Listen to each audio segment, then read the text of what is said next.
Alors, donc 13e. Donc je me lave les mains à la savonnette et je me lave aussi quand je fais ma toilette. Ah, vous êtes tombé. Pardon, j'ai mis un coup de pied dans le trépied. Sorry. Voilà, c'est bon, vous êtes revenu à la bonne place.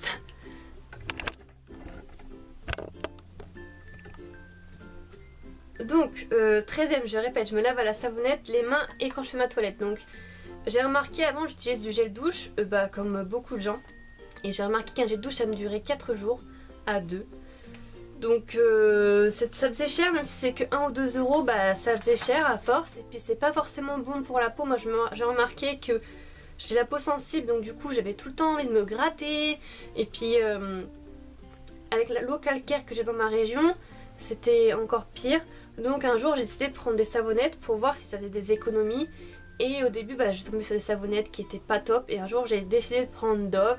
Et le savonnette Dove, c'est la mieux. Franchement c'est la mieux. Même pour les mains c'est la mieux. Elle est douce. Pour la peau on se sent pas collé après. Comme certaines savonnettes, quand on fait comme ça on sent que ça accroche, vous voyez. Non, là c'est vraiment doux. C'est vraiment agréable, ça sent bon, ça se lave bien, on a la peau très douce après. Même l'effet du calcaire, on a l'impression que ça l'enlève un petit peu et ça peut faire des masques pour le visage. C'est très très bon, c'est je me suis renseignée parmi les meilleures savonnettes. Et c'est celles qui ont les meilleures à peu près compositions, c'est dans le top 5. Donc pas mal. Et par lot de 4, ça coûte 3 euros. Et selon là où vous êtes, mais moi mon supermarché est assez cher, donc si vous allez à Carrefour ça sera encore moins cher. Voilà. Et les mains pareil, parce qu'avant je prenais du gel main en pouce-pouce là que je rechargeais à chaque fois. Et pareil ça partait très très vite parce que moi je me lave les mains beaucoup de fois dans la journée. Et la savonnette c'est beaucoup mieux. Donc ce que je fais c'est qu'avant je prenais du Dove. Maintenant pour faire encore plus d'économie je prends, parce que le Dove se termine assez vite. Moi le Dove à 2 dans ma salle de bain ça me dure une semaine à peu près. Pour les mains pareil avant. Donc maintenant ce que je fais c'est que je prends des savonnettes un peu moins chères. Donc là j'en ai trouvé qui étaient pas mal à Monoprix. C'est les Monoprix petit prix contre toute attente. Elles sont bien. Elles coûtent qu'1,03€ je crois les deux. Donc ça fait un peu plus de 50 centimes la savonnette. C'est au miel et elle n'assèche pas les mains et elle dure longtemps. Donc voilà, je vous conseille de faire comme ça fera des économies. C'est des petites économies mais bout à bout ça fait des grosses économies. Tout ce que je vous raconte. Ensuite, 14e. Donc je n'utilise presque plus de post-it mais écrit sur mon portable. Donc il est vrai que j'aime beaucoup écrire sur les post-it. Ça m'aide beaucoup à me souvenir des choses. J'essaie de plus en plus de limiter ma consommation. Donc là c'est vraiment rare. J'écris sur un post-it, c'est vraiment de temps en temps. Et parce que j'ai remarqué que mon post-it durait beaucoup plus longtemps. Parce que maintenant j'ai cliqué sur mon application Mémo que tous les portables smartphones ont en général. Et c'est vrai que c'est beaucoup plus simple. On peut même créer une alarme pour ne pas oublier de faire telle ou telle chose. Donc c'est cool. Alors 15e. Avant d'acheter, je fais une liste et un inventaire. Donc ça veut dire que si j'ai besoin d'acheter chaque jour, comme je fais mes courses après chaque jour, parce que moi mon supermarché c'est un supermarché de centre-ville. Donc c'est très proche de chez moi. Donc ce que je fais c'est qu'avant, je fais une liste de qu'est-ce que je vais manger ce soir, qu'est-ce qu'il me faut, qu'est-ce qu'il me manque comme épices, qu'est-ce qui me manque dans la maison, papier toilette, sopalin, mouchoir, savonnette, ce genre de choses, liquide vaisselle. Est-ce que mes animaux ont tout ce qu'il leur faut? Est-ce que moi il me manque quelque chose? Démaquillant, shampoing, tampons, ce genre de choses. Maquillage. Quand il me manque du maquillage, je regarde dans ma réserve si j'ai pas ce qu'il me faut. Et si j'ai pas, c'est là que j'achète ce que j'ai besoin. Donc en faisant ça, ça vous fait ne pas racheter une deuxième fois la même chose que vous aurez retrouvé à la maison sans vous rendre compte. Et puis faire des listes, au moins vous n'oubliez rien. Donc les listes c'est aussi bien sur un post-it que sur votre portable. Voilà. 16e, j'utilise de la lessive liquide pour lessive à la main. Donc avant, j'utilisais de la lessive normale, un gros bidon. Et c'est vrai que ça coûtait plus cher, mais si je prenais de la sous-marque ça coûtait plus cher. Et je prenais plusieurs lessives pour du noir, les couleurs, je prenais de l'adoucissant, tout ça. Et ça me revenait quand même assez cher, même si je prenais de la sous-marque. Et des fois on ne trouve pas de sous-marque, donc on devait prendre de la marque. Et un jour j'avais pas de sous, donc du coup j'ai pris la lessive à la main, vous savez, génie là. Et ça fait tout aussi bien le même travail, voire même mieux, parce qu'il faut en mettre, comme c'est plus concentré, et on peut s'en servir aussi en machine comme dans la bassine, j'en mettais beaucoup moins, et ça moussait, mais un truc de fou. Donc du coup je me suis aperçue que ça nettoyait même mieux, que ça me durait plus longtemps, un petit tube comme ça, qu'un gros bidon. Et pour l'adoucissant, ce que je fais, c'est que j'ai appris ça il y a pas longtemps, c'est que le vinaigre blanc c'est un adoucissant naturel, donc ce que je fais c'est que je mets un peu d'adoucissant dans mon doseur et ça fait le job, donc ça revient beaucoup moins cher. Voilà, donc ça. Ensuite, 17ème, j'ai arrêté mon abonnement de tram et vais investir dans un vélo pliant.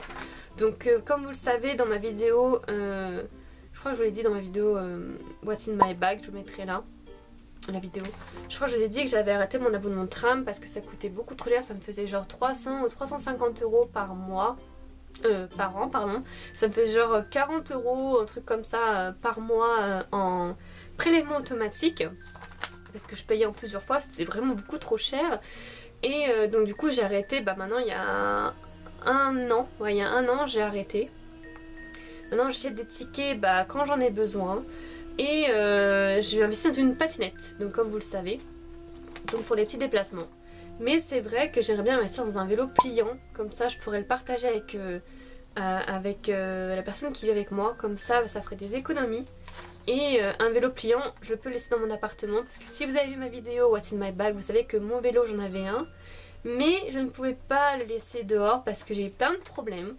Donc, du coup je l'ai donné à ma soeur pour qu'elle puisse s'en servir convenablement.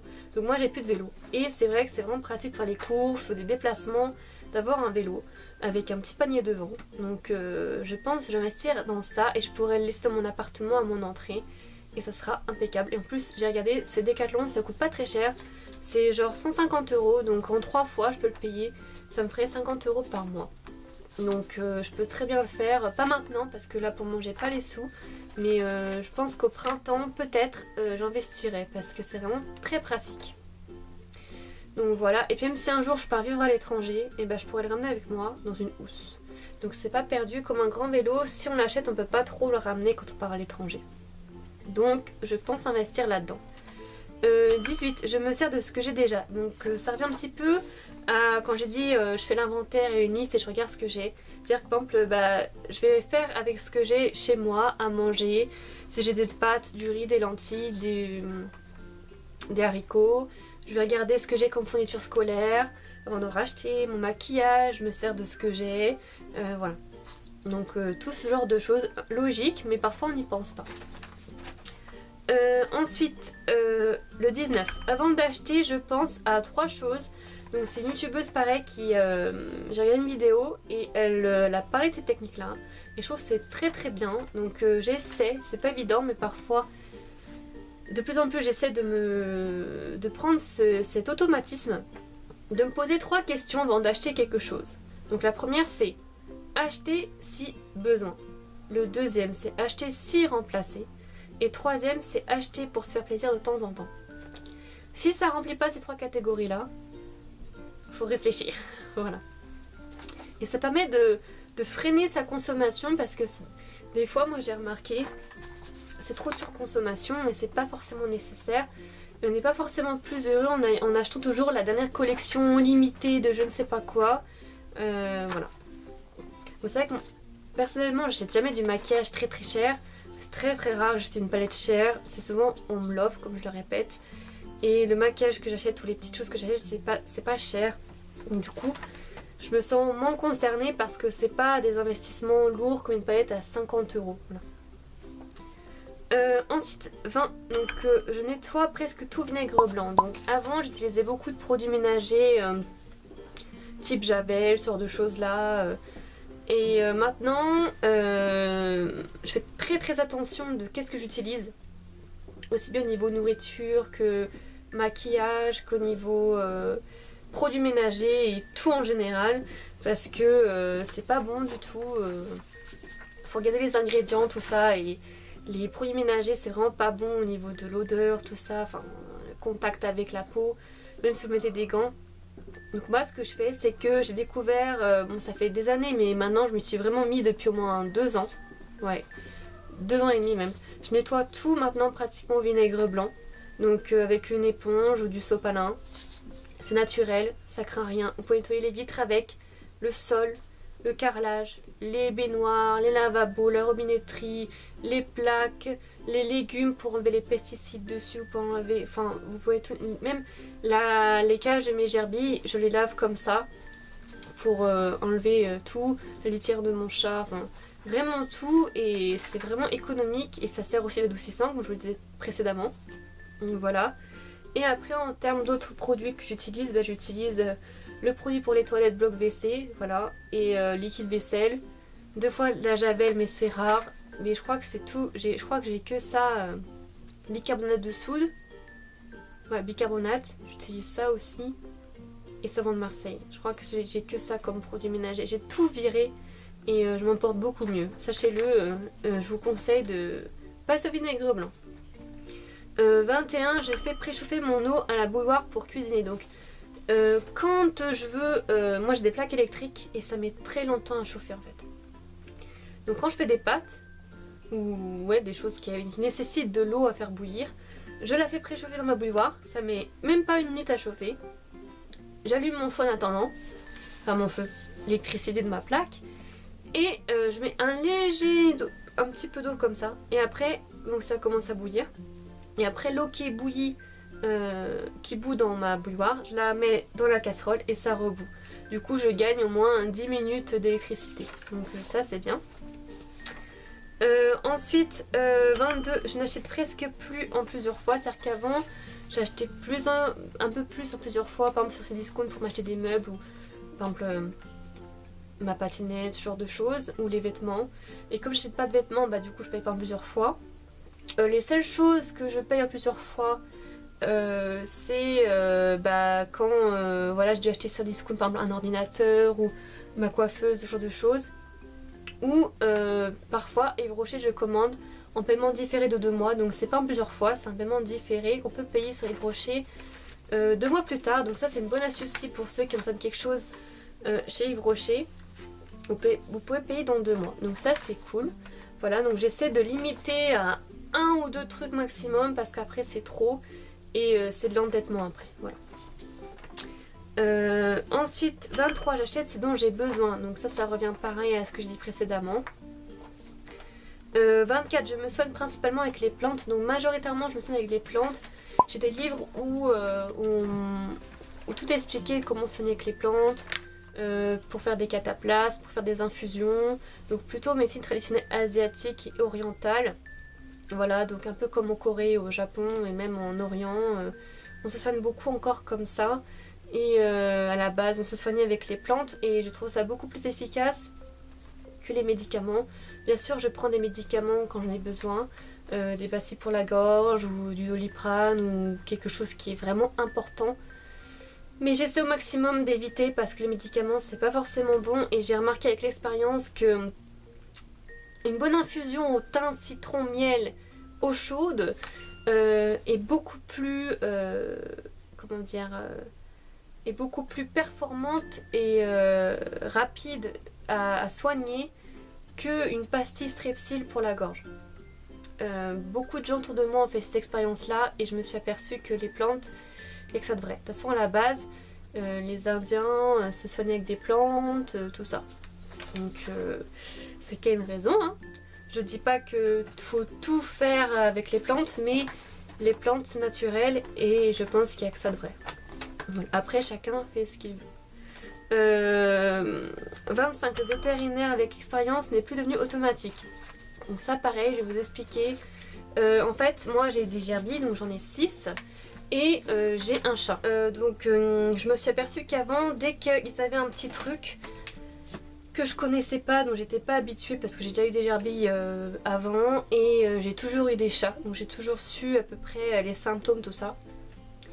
Mais c'est vrai que j'avais tendance à trop vouloir aller chez le vétérinaire très souvent.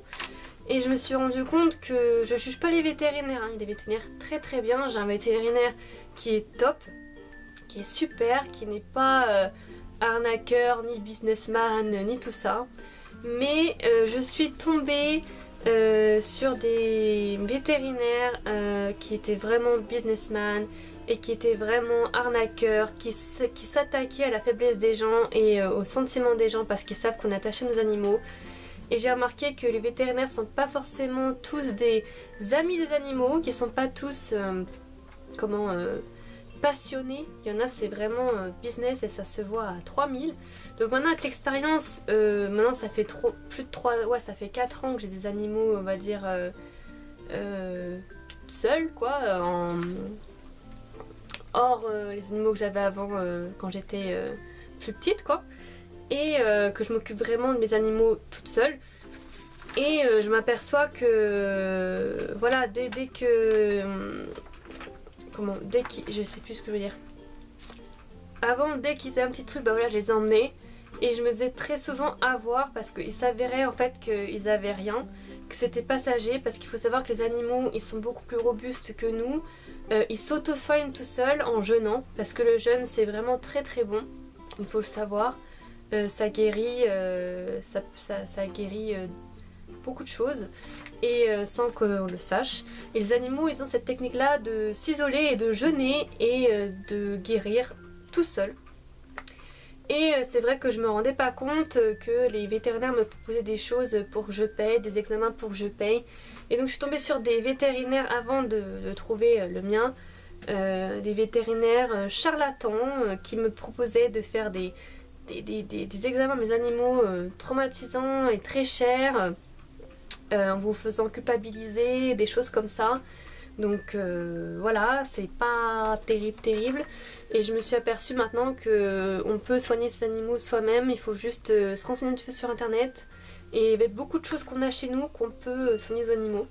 Sauf parfois quelques pommades, mais on peut les trouver chez notre vétérinaire, on va dire, habituel. Donc voilà, et ne pas vous précipiter forcément, sauf bien sûr quand c'est quelque chose de très urgent qui vous paraît grave, là bien sûr n'hésitez pas. Mais méfiez-vous quand même des vétérinaires que vous voyez, ça se ressent de toute façon, vous verrez, on voit que c'est des arnaqueurs.